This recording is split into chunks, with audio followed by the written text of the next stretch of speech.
My name is Aleksander Wierzejski. Welcome to Poland Daily News on 27 December 2022. Polish army is to operate two reconnaissance satellites built by French. The Polish satellites will add the capabilities of the jointly operated constellation, thus multiplying forces of both countries. After months of negotiations, the defense ministers of Poland and France gave their go-ahead to deliver the orbital equipment and a receiving station in Poland. Poland's Mariusz Błaszczak met his French counterpart, Sébastien Lecornu, for talks in the Polish capital on Tuesday, after which the deal was approved. The satellites, which will operate within the framework of a Polish-French constellation, will increase Polish armed forces' capacity in the field of satellite reconnaissance, enabling data to be gained with an image accuracy of up to 30 centimeters, as well as Earth imaging to a much wider scope than would be possible for a single country. Dear Sebastian, dear Minister, thank you for visit in Poland and the extremely interesting talks which will testify to the close relation between Poland and France, both in the bilateral format as well as the European Union and the North Atlantic Alliance.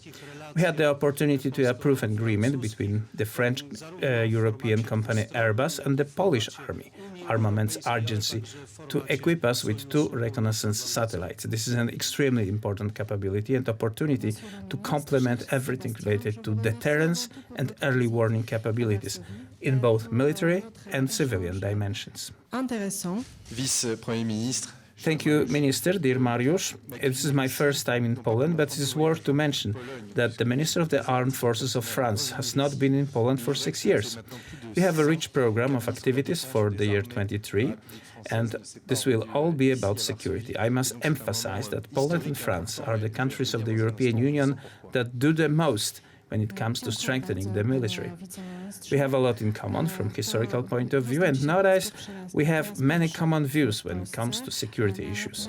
Our signing of this agreement on satellites will significantly contribute to increasing the capabilities of the Polish side to recognize the situation on the ground.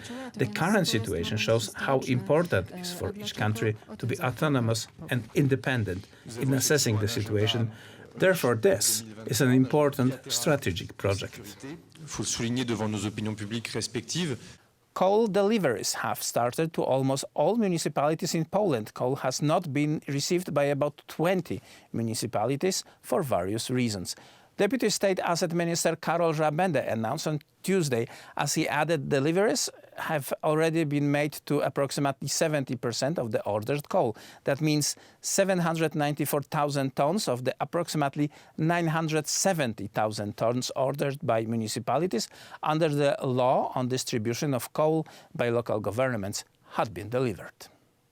As the Deputy Minister pointed out, deliveries have started to almost all municipalities in Poland, except for about 20 that have not yet received coal for various reasons. In most cases, they are handled by private entities, and there are sometimes various types of problems arise, such as the failure to make an advance payment or discrepancies in settlements, Żabęda explained.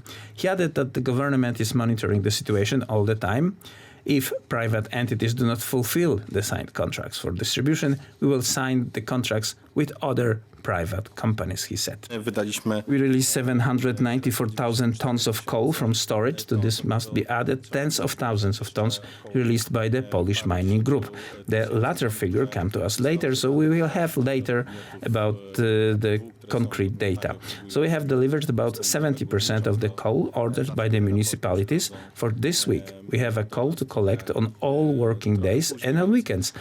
There are literally dozens of municipalities left that will receive coal this week.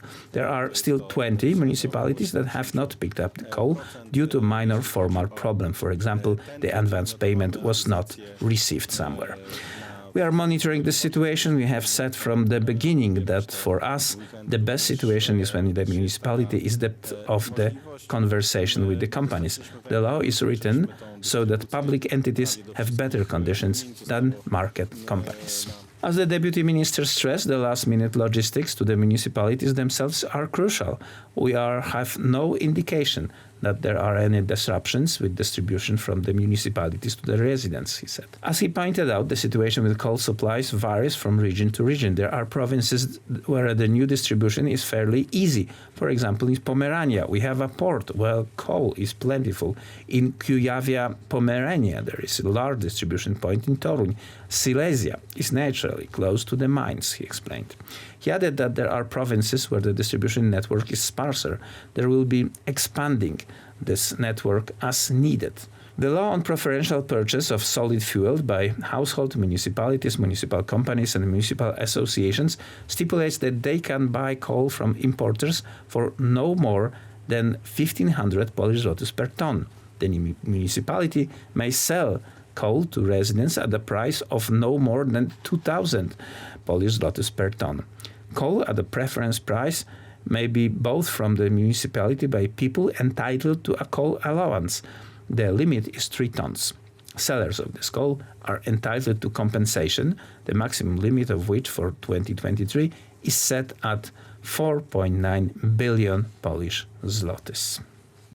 An Arctic blast and massive winter storm swept over much of the United States in the lead-up to the Christmas holiday weekend, forcing United States airlines to cancel thousands of flights. Southwest Airlines led U.S. airline cancellations on Tuesday, with over 12,000 flights cancelled since Friday, as the low-cost carrier struggled to recover from harsh winter that has wrecked holiday plans for many. Southwest earns most of its profits from flying domestically, and unlike other large U.S. carriers, it relies more on point-to-point service instead of operating out of large hubs. That leaves its staff vulnerable to being stranded in case of disruptions. Southwest also scrapped 2,474 flights for Wednesday, compared with just 7 for Frontier Airlines and 5 for Delta, according to tracking website FlightAware. Southwest said on Monday it has decided to continue operating at a reduced schedule by flying roughly one-third of its planned flights for the next several days. It declined further comments on Tuesday. She just told me it was canceled and nothing is going out for the next 3-4 days. So I told her, I said, well, I have a ship to catch at 4. And according to my reservations, I would have made it there time at 10.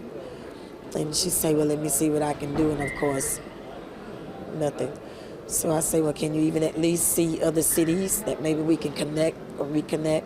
And she say matter of fact, she said the flights have been overbooked. We arrived at O'Hare last night for a 7:30 flight, and obviously with all of the cancellations, probably the weather, we've just had a really tough time getting out. Our crew was on their way from Detroit, and we were on the plane for about 3 hours before they deplaned us and canceled our flight. And then our next available flight is December 30th, but we're trying to fly standby today. Its troubles have invited scrutiny from the U.S. Transportation Department, which has said it would examine the widespread disruption to determine if there were in airline control, branding them unacceptable. Shares of the Dallas-based airline were down 5.3% at $34.19 in the morning trade after it cancelled 2,523 flights for Tuesday as of 9:42 a.m. Eastern Time. That was 30 times higher than Spirit Airlines, the carrier with the next most number of cancellation. Delta Airlines Incorporation and American Airlines Group Incorporated shares were also down about 1%.